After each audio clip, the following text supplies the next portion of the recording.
Pois. É um problema. Uma das vitórias de Trump, segundo se diz, é o acordo de minerais da Ucrânia. E nós ainda temos aqui isto para falar. Tu tens aqui uma apresentaçãozinha até para fazer sobre isto. Esta semana foi então propalado aí o tal acordo de minerais da Ucrânia, mas tu que és profundo conhecedor da realidade do país, acha que aquilo não é bem assim?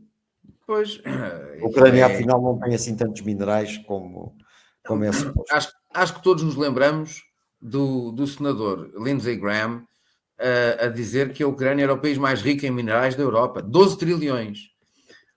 Isso foi há 5 meses. Isso foi em novembro de 2024. Há 6 meses. De lá até cá, passámos de 12 trilhões para 300 mil milhões, ou 350 mil milhões. Ou seja, caiu a módica quantia de 97% ou 98%. Se começamos assim... Se começamos assim, não há plano financeiro que resista, não é? Mas se quiseres passar aqui só uns slides, só para termos um bocadinho de... Pronto, isto é o mapa a que eles no Ocidente se referem sempre, de norte, sul, este, oeste, centro, só para termos uma ideia. Hoje a Rússia tem a Ucrânia, tem a Crimeia, não é? Está em Lugansk, Donetsk, Zaporizhia e Kherson, que é essa linha que vai para sul. Se andares para o seguinte slide... Bom, isto é um apanhado dos elementos que existem na Ucrânia. Como podem ver, estão mais concentrados na zona leste do país e, nomeadamente, no Donbass. A legenda está a seguir, depois passa só para as pessoas poderem, eventualmente, se quiserem depois ver, tirar uma fotografia depois. Se passares para o seguinte... Isto é o mapa dos hidrocarbonetos e do carvão e do gás de xisto, do gás de fracking. Como veem, também é para leste. Aliás, a maior reserva de gás de xisto da Europa fora da Rússia é em Slaviansk. Não sei se lembram, mas em 2014, em abril de 2014, quando começou a revolta no Donbass, foi exatamente em Slaviansk. E foi exatamente Joe Biden, numa das reuniões que ele foi chairman, logo a seguir a Maidan, ele foi chairman de reuniões de gabinete de ministros na Ucrânia, 3 ou 4 nos primeiros 2 ou 3 meses, e foi numa dessas reuniões que ele insistiu que se devia mandar já o exército para Slaviansk. Claro que a Burisma, a empresa infame, malfadada empresa de que o seu filho era quadro e altamente bem pago, como se fosse um especialista em energia, tinha aí uma licença. Se andares para o seguinte... Isto são as centrais termoelétricas a carvão. Como veem, a maior parte delas também está no leste. E se olharem então em Lugansk, Donetsk e Zaporizhia, essas todas já estão fora do controle do sistema elétrico da Ucrânia. Podes andar mais um, desculpa. Esta é das centrais nucleares. Zaporizhia já está sob controle russo. Ali, South Ukraine é a tradução de Yuzhno-Ukrainsky ou Pivdeno-Ukrainsky, que é o nome de cidade na Oblast de Nikolaev, ou seja, numa futura expansão até o tal Odessa Moment engloba Nikolaev, ou seja, 60% da capacidade instalada das centrais nucleares ficava sob o controle russo, ou fica sob o controle russo. Tu achas que Trump quererá salvar o que ainda há para salvar? Com esta tentativa de cessar fogo e de paz com a Rússia?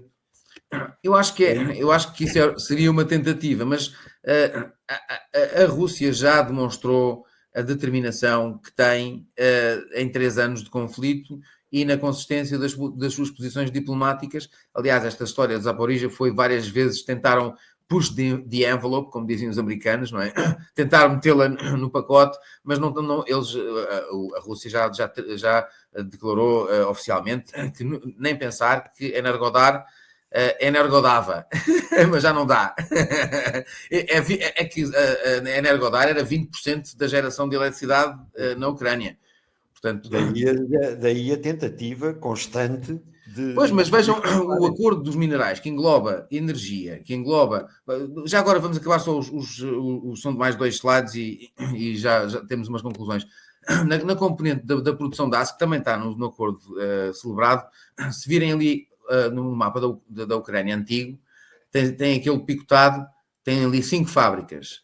E 5 fábricas estão perdidas desde 2014, das 10 siderúrgicas da Ucrânia. Isto é, quase cerca de 40% da capacidade já tinham sido perdidas em 2014. Aliás, o Bruno Carvalho tem aqui o livro sobre a Ucrânia, sobre a guerra na Ucrânia, e faz uma descrição sobre a cidade de Donetsk, que tem a Avenida Artyomsk. Donetsk é uma das poucas cidades no mundo, conjuntamente com Mariupol, e talvez a Ucrânia de 91 era o único país do mundo com 2 cidades, com 2 siderúrgicas. E a Avenida Artyomsk, em Donetsk, o número 1 é uma siderúrgica e o último número dessa avenida é a outra siderúrgica.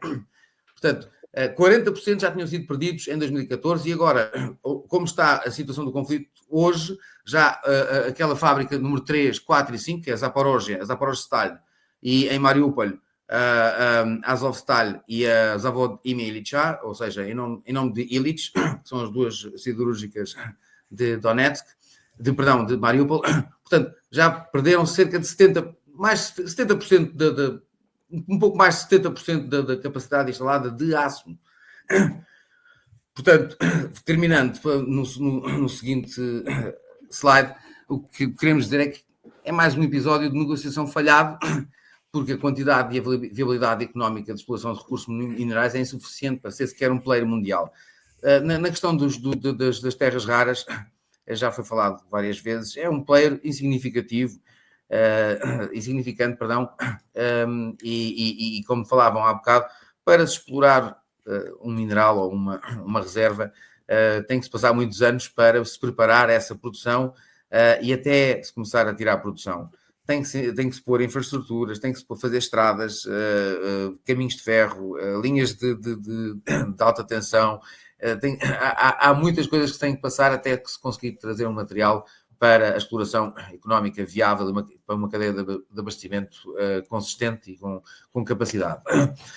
Aquilo que de facto temos é os Estados Unidos, num cenário maximalista, poderiam ter o controle sobre a determinação do preço energético na Europa por virtude de fornecerem LNG e, porque do outro lado, o grande benefício da Ucrânia é ao nível das redes e o pipeline da Ucrânia é ainda talvez o quarto, quer dizer, a Ucrânia antiga, é ainda o quarto maior sistema de pipelines do mundo.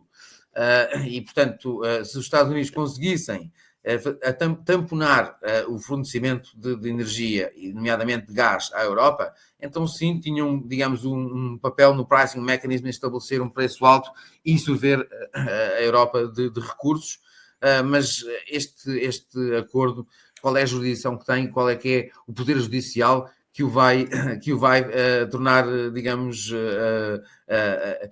que vai fazer cumprir, não é? Fazer cumprir, exatamente. Enforce, estava a dizer só a palavra em inglês. Quem é que assinou o quê na Ucrânia? Quer dizer, o Bessent assinou uma coisa com uma pessoa que foi otorgada, uma Masha Kononenko qualquer, que foi otorgada por um gajo que não tem legitimidade. Quer dizer, quem é que assinou? A Verkhovna Rada não foi tida nem achada. Em que medida é que este acordo entrará em conflito com o que foi assinado com o Reino Unido, com o Castamer em janeiro, e em que medida é que estes acordos alguma vez podem ser, digamos, podem ser obrigatórios, de execução obrigatória para a Ucrânia, uma vez que não existe uma contraparte clara e a própria Ucrânia não passou o procedimento necessário para que este tratado tivesse força jurídica internacional e obrigasse o país ao seu clausulado.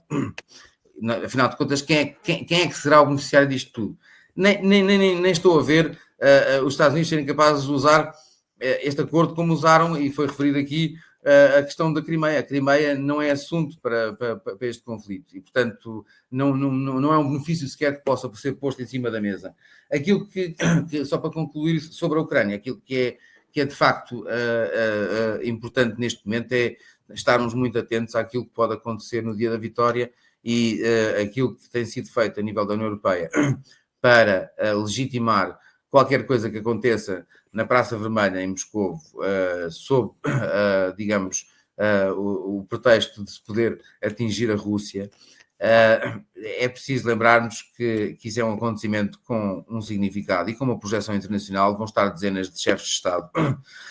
Ninguém está a perceber bem o que é legitimar-se isso e o cheerleading que está por trás disso. E mesmo ao nível das pessoas que fazem o comentário político e geopolítico nos países do coletivo ocidental, a condescendência que existe com o debate desse tema e o estar-se à vontade em assumir-se, poder-se atingir as celebrações do dia da vitória é absolutamente horroroso. Ninguém está a perceber o day after disso. Ninguém está a perceber que existirá uma resposta rapidíssima e devastadora que não tem contramedida. E as pessoas não estão a perceber a validade que é falar-se nesses termos e ter-se a opinião pública com facilidade a falar nessas questões. É dramático. O que vai acontecer no dia da vitória, para já é isto, que eu chamo a atenção de todos. Já não há muitos lugares. Estamos a falar, quando eu digo muitos, é mesmo há poucos já. Estamos a falar entre 10 a 15 lugares no máximo. Portanto, se ainda falta uma semana, se lhe interessa assistir às intervenções que vão haver nesta conferência, trata-se de uma conferência, é melhor apressar-se e mandar-nos para o nosso e-mail. Eu volto, o e-mail é este que eu vou aqui passar, se o tiver aqui. Está aqui. Portanto, quem estiver interessado, digo então para se apressar. Parece-me a mim, e para nos dirigirmos para as notas finais, e eu aproveito já, que este acordo que o Miguel aqui falou é, acima de tudo, uma grande bandeira de propaganda, que dará muito jeito a Trump internamente, quer chega a acordo com os russos, quer não chega a acordo com os russos. Eu já tinha falado com isso, até contigo, sobre isso, tenho isso escrito também em algum lado, que no fundo dá para os dois lados. Se chegar a acordo com os russos, Trump diz, estão a ver, e os russos iam conquistar o resto da Ucrânia com o tempo, e eu assim consegui salvar uma carrada de coisas. Se os russos não chegarem a acordo, como eu prevejo que não cheguem, porque há ali uma questão de fundo que é a fanatização anti-russa, que não se vai resolver com cessar-fogo nenhum, bem pelo contrário. E os russos parece-me a mim que vão querer resolver isso desta feita. Trump vai poder usar isso internamente para dizer temos que defender o que é nosso e, portanto, temos que continuar a dar armas à Ucrânia para defender o que é nosso. Portanto, é um excelente pau de dois bicos, como se costuma dizer, que dá para um lado e dá para o outro, caso haja necessidade de fazer. Até porque não sabemos, como tu muito bem disseste, o que é que pode vir a acontecer, porque um mero beliscão num soldado que vá a passar naquele dia, e então se for um soldado chinês ainda pior, ou norte-coreano, afinal lá andavam os tais norte-coreanos. Ninguém soube onde é que eles andavam, mas é verdade que lá andaram. Isto já dito pelas partes. Ricardo, notas finais sobre isto, ou sobre outra coisa qualquer que queiras? Não, acho que falamos aqui de bastante coisas importantes em relação ao tema da Ucrânia e aquilo que tu dizes de que não vão acabar por não fazer um acordo, o Trump e o Putin. Vamos lá ver, que ainda não chegamos a essa fase. Eu acho que eles também estão principalmente o Trump está a aguardar isso para fazer um grande... Ele gosta de fazer, tu sabes como é que é, gosta de pousar para a fotografia. Então, essa tal a reunião com o Putin vai ser importante. Talvez ele seja puxado para exatamente não ceder das terras raras e a partir daí já a coisa vai... É aquilo que tinha dito, não é? E os Estados Unidos vai voltar ao cenário. Ele, aliás, tinha dito na campanha ainda, se for, eu vou acabar com aquela guerra, mas se não, também posso financiar a Ucrânia como nunca o Putin pensou, não sei o quê. Portanto, ele tinha sempre essa carta por trás. E eu acho que aqui a Alemanha vai jogar um papel, porque é um dos ultras, e este tipo é um ultra, é uma raposa velha, este Merz, é um tipo muito perigoso, é um euroatlântico, que com certeza vai aliar-se ao Trump se for preciso, para além dos ingleses, que são a extensão já. Os franceses é que fica por ver. Os polacos também, previsivelmente, Trump se alinha do lado de Kiev outra vez. A Polónia é importante também. Então temos aí um grande problema. Mas pronto, isto vai ficar por ver. Mas vai ser nos próximos meses, vai ser agora nestes próximos meses imediatos. E acho que a Alemanha vai jogar um papel importante, porque ainda é uma economia bastante relevante e agora vai entrar nesta fase nos primeiros tempos, com o dinheiro a circular, que vai circular muito dinheiro, vai ser um período de embriaguez, por assim dizer. Agora não quero estar aqui quando for a ressaca, não é? Pronto. Vamos ver como é que se vai pagar isso tudo, não é? Vai ter que se pagar. Filipe, notas finais sobre isto ou sobre outra coisa qualquer? Eu acho que só é interessante apontar que, né, uma das percepções que havia antes da eleição do Trump era de que ele, como símbolo maior, né, dessa direita global, que inclusive é uma direita bem globalizada, eles têm bastante conexões, de que ele ia fortalecer esses movimentos no mundo todo. E nem isso a gente está conseguindo ver, porque o Canadá é um exemplo emblemático, né? O Partido Liberal no Canadá já estava praticamente derrotado antes das eleições e o efeito Trump conseguiu fazer eles ressuscitarem. E até mesmo na Coreia do Sul, o candidato com mais chance de suceder o que sofreu impeachment é um que está com uma agenda que diz que vai se aproximar um pouco mais da China, vai melhorar as relações com a Coreia do Norte. Houve esse encontro da Coreia do Sul, Japão e China. A minha percepção, inclusive, eu tenho visto alguns movimentos dos Estados Unidos na África, então me parece que a visão do Trump é voltar a atuar na África e ter ali a América Latina, as Américas como seu quintal, e talvez até uma aceitação maior de que na Ásia ali vai ser difícil competir com a China, na esfera de influência da China. Então, é mais para salientar isso, que até essa visão de que o Trump ia fortalecer a direita, né, no mundo todo, eu acho até no Brasil também ele deu munição para a esquerda, poder mostrar que o possível maior candidato da direita contra o Lula ano que vem é o Tarcísio, e ele andou botando o boné do MAGA, né, então ficou mais fácil para a esquerda no Brasil mostrar que a direita não é nacionalista, não é patriota. Então, eu queria salientar esse ponto, assim, que também é interessante de perceber. Muito bem. Ali? Não, perfeito. Perfeito. Agradeço aqui ao convite, né, por conhecer o professor Ricardo Nuna aqui também, é um prazer. Se inscrevam no canal dele, o Geopol aí, se inscrevam também no Vento Leste, além do Multipolar TV. Estamos retransmitindo aqui, então o pessoal que estiver no Vento Leste, se inscreve aí no canal deles. De qualquer forma, né, com minha opinião sobre esse acordo de minerais aí, Trump e o Estado profundo americano que ele representa, né, basicamente já sabem que essa guerra está perdida, tá, pessoal? E o que ele fez com esses acordos, com esse acordo de minerais aí, que é algo que não vi ninguém apresentar essa leitura ainda, então, mas é a seguinte: ele se consagrou assim como uma figura que junto da Rússia vai explorar os minerais da Ucrânia quando essa guerra acabar. Tá? Esse acordo de minerais vai fazer o Trump se sentar com a Rússia ao fim da guerra e falar: olha, tem esse direito aqui, então vamos compartilhar nossa tecnologia aqui, vamos explorar juntos, e o Putin vai aceitar. E muito provavelmente estamos vendo algumas movimentações ali na África, como o Felipe bem apontou, né? Os Estados Unidos estão enviando armamento em peso para a Nigéria, junto da China e da Rússia, diga-se de passagem, para o Benin, né, para o Senegal e outros países, dando uma análise geoestratégica aqui para vocês. O Mar Vermelho hoje não é o maior foco de pirataria na África, tá? O maior foco hoje é o Golfo da Guiné. Tem um problema seríssimo, fiz uma live recentemente, quem quiser saber um pouquinho mais sobre a África, só sobre pirataria no Golfo da Guiné. E os Estados Unidos estão entrando, mas junto da China e da Rússia, e quem está levando a pior é a França e o Reino Unido.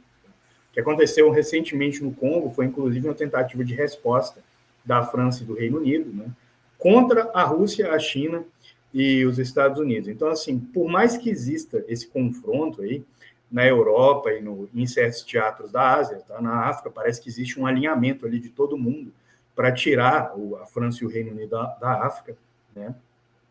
E, assim, com isso aí o Trump vai segurar acesso ali tanto a gás quanto a petróleo, quanto também a terras raras, tá? E minérios junto da Rússia e da China. Por isso eu acredito que isso vai acontecer aí na Ucrânia. Pois bem, né, essa semana tivemos pela primeira vez desde a guerra, eu tive até que conferir com pessoas que eu conheço em campo, né, que analisam as coisas na Ucrânia, mas pela primeira vez desde a guerra, desde o início da guerra, houveram batalhões de operações especiais russos, né, operando atrás do Dnipro, tá, avançando além da linha do Dnipro. Para quem não entende de tática militar aqui do pessoal que nos assiste, pessoal, isso geralmente precede uma investida. Tá? Então, significa que dessa vez, investida russa, e entendam, tá? A Rússia só fez uma investida desde o início da guerra. O resto é basicamente só derreter as posições inimigas com artilharia e avançar lentamente. Se a Rússia fizer uma investida, o exército ucraniano vai colapsar, tá? A não ser que a Europa e os Estados Unidos tirem recursos de onde eles não têm para enviar, né? O exército ucraniano vai colapsar, e aí vamos ver ou o fim da guerra ou uma situação semelhante ali a da Coreia do Sul com a Coreia do Norte, tá? Que é que a gente chama de conflito congelado, dois países que não se reconhecem. Mas se a Rússia pesar mesmo a mão, pessoal, a Rússia tem condições de tomar a Ucrânia inteira. Não acredito que vai fazer isso, porque para lá do Rio de Dnipro vai ser muito difícil da Rússia ocupar e manter. Tá? E com o que nós vimos recentemente na Síria, a Rússia não está interessada em ser polícia do mundo, tá, pessoal? Claro. A Rússia não está interessada em trazer esses problemas para si, então, muito provavelmente, esse problema aí chamado Ucrânia, né, que hoje já é a Somália da Europa e no futuro vai virar uma espécie de Haiti, né, pelo nível de radicalização e dos problemas que o país vai ter que lidar,